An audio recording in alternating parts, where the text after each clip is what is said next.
It's 8 a.m. in the morning. We are in our hotel in Amsterdam and I'm leaving now for Rijksmuseum and it smells like weed. Streets are not the cleanest, so municipality of Amsterdam, please do something about this because it's such a beautiful city. It can look better. In Rijksmuseum today we're gonna see the best of Vermeer and Rembrandt and even more. As we were walking to the museum, we were welcomed with a very pleasant surprise. This musician right here.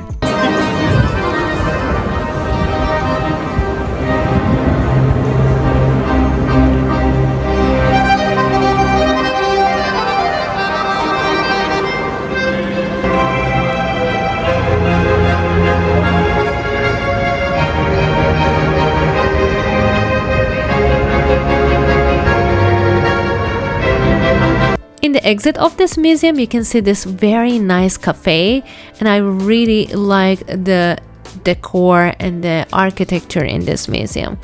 And when you look at the entrance, it's beautiful again. It's different, especially when you look at the ceiling, you can see all the architectural details. Let's start with the departure of the Royal Netherlands East Indies Army. This was a painting by Isaac Israel. It's showing soldiers. There were 85,000 soldiers sent to war between 1850 and 1900. You can see some cracks in the paint, but it's still such a beautiful giant painting.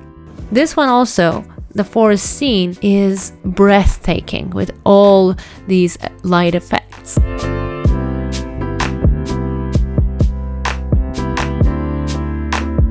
This is one of the very first colorful Van Gogh portraits. Vincent van Gogh moved to Paris in 1886 and his brother Theo said, "Hey brother, you need to paint in color more."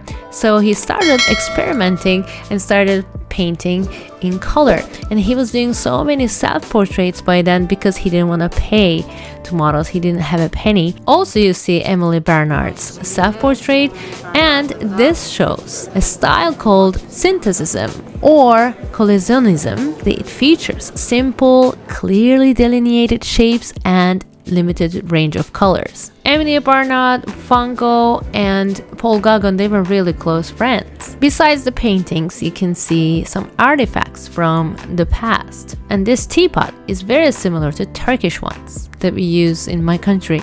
These three Dutch painters were amazing because you will see now how detailed, how realistic these paintings are.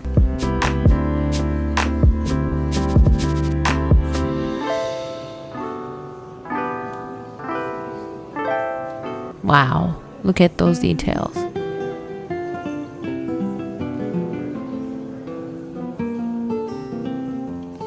Claude Monet's La Corniche near Monaco is another masterpiece in this museum, and you can see the sun is at the very top because the shadow of the figure is pretty short. Such a beautiful example of Impressionism. And time for Vermeer. You see the woman with the red hat and the others. The first thing you realize about Vermeer portraits are they're really small. What makes this girl with the red hat unique is that she is looking right at us, not in another direction. And also you can see that Vermeer applied a thin layer of green earth pigment in the shadows of the skin tone, and this was very unique to him in the 17th century of Holland. The milkmaid was also there, and it's pretty square as you can see, and when you look closely you can see how masterful Vermeer was in using yellow, ultramarine blue as well as green. He was great at using light. Light usually comes from the left side of the paintings, such as in Girl with the Pearl Earring. Unfortunately it wasn't here, but these paintings were also very nice to see.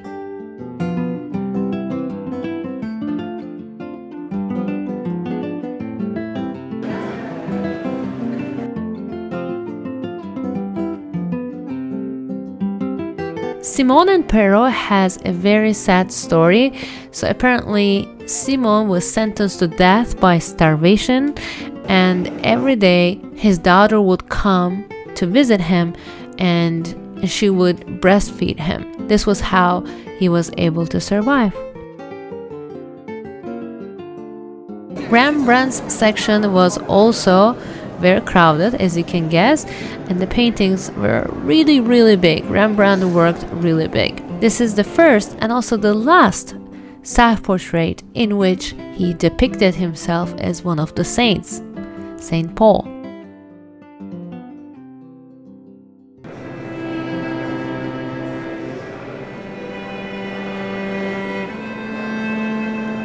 When we move in Rembrandt's section, we also see the standard bearer, which was actually bought by the Dutch government for $190 million. Again, he used himself as the model.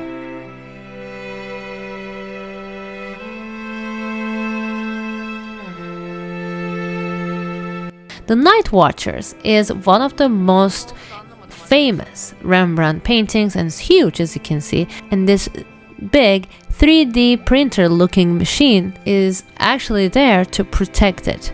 It measures the vibrations on the painting, and these vibrations give some clues about how to make the back of the painting, the back of the canvas, stronger. But at the same time, in the same room, this huge painting caught my attention. I couldn't take my eyes off of it. It was such a wonderful, detailed painting. Let's look closer together. Bartholomeus van der Helst is the painter. And look how detailed this oil painting is. Absolutely amazing. When you continue walking in the hallway, you will see all these beautiful paintings with great lighting and also great perspective.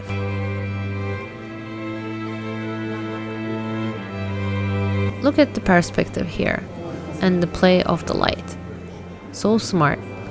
And this is a typical Baroque painting. As you can see, there's so many things going on. Everything is in the moment and bright colors you can see.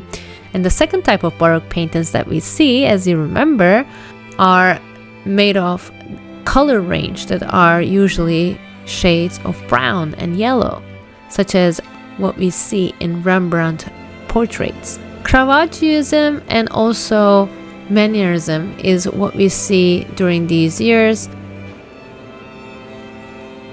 And you can see Mannerism here, and how you spot Mannerism is basically elongated limbs or torso or neck.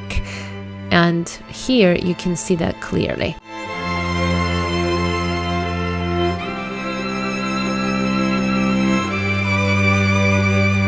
Again, Caravaggioism, you can see here. Very good example of it. And this whole section was about Mannerism and Caravaggioism.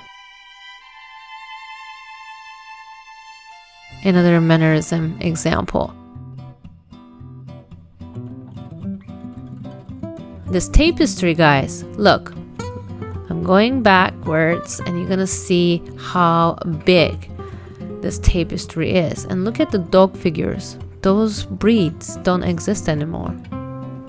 Today, we don't have them. Wow.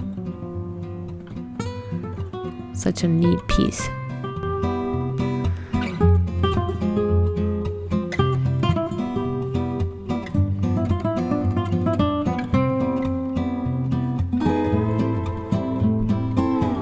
And the name is right here. I'm going to show you. Francois Spearing. Guys, this silver plate has, or silver tray, two sides. Here you see a different story depicted, and when you go backwards, the back side of it, you see a different one. This big room had this bedroom with cradle that belonged to those years in 1500s. Such unique decor that belongs to Netherlands in those years. In some of these paintings, you can see a greyhound, and you can see this dog not only in paintings but also in wooden statues as well. This is a scene from Brazil. Apparently, Dutch needed to go to Brazil during the 80 years of war. This shows the relationship between Brazil and Holland after 80 years of war ended. And this painting right here was one of my favorites. Look at all these details in the color. It was so skillfully mastered. A young woman warming her hands over a brazier by César Botel van Everdingen. What you need to understand about Baroque times is that painters chose the common people as the models, not royal people. So these are either working class, farmers, or everyday people. For example, these are peasants in an interior, drinking, having fun, and chatting. Figures before a village inn, Cornelis Saft-Leven. I feel like all the Baroque paintings from this era is showing kind of a fun moment, but still there's some sadness in it. And when you look closely to these brush strokes of Portrait of a Man by Frans Hals, you can see which colors were laid first and as a second layer and a third. If you want to study a painting, you need to look closely and understand what the painter was thinking, which paint was chosen as the first move and which one was the second, and how did he create all these highlights. For example, using different shades of gray on the arm, different shades of yellow, and a little bit of green in it. And that thing around the neck is hard to paint, and you can see different shades of gray and also use of white here with a little bit of yellow. How did he do those laces? Wow, impressive. Interior of a Gothic church, Dirk van Dalen, Antony Palometelets. A perfect perspective is used here. And of course, some still life.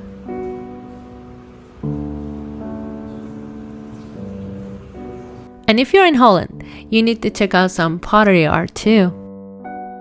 This bed was amazing. I would feel like a princess in it. And this painting had one light source and it was so realistic. I was so impressed.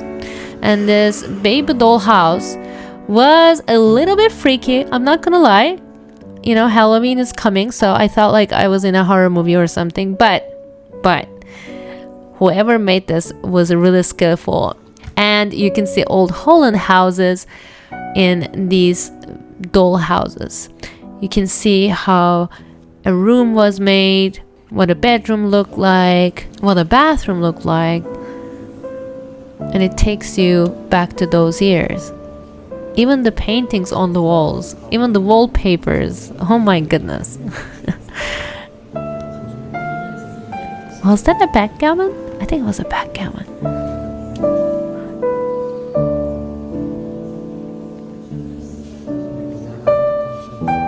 This is a monochromatic work, oil on canvas. It's only gray and it looks like a sculpture, guys, when you look from afar. Let me show you. It's such a masterwork. Towards the exit, we had this very cute middle-sized library, and it smelled pretty old too. Full of old writings and old books, of course all in Dutch. But I love libraries in general anyway, the nerdy side of me, and people were actually studying there, so that's amazing. The top floor had a small collection of modern art. They weren't as impressive as, you know, all these Baroque art masters, and it made me think that maybe Netherlands needs more modern art artists. A children's book made of cloth. Apparently, it used to be that way in the past. I hope you like this museum vlog. If you want to continue watching, I'll see you in my next videos. Please don't forget to subscribe. Bye.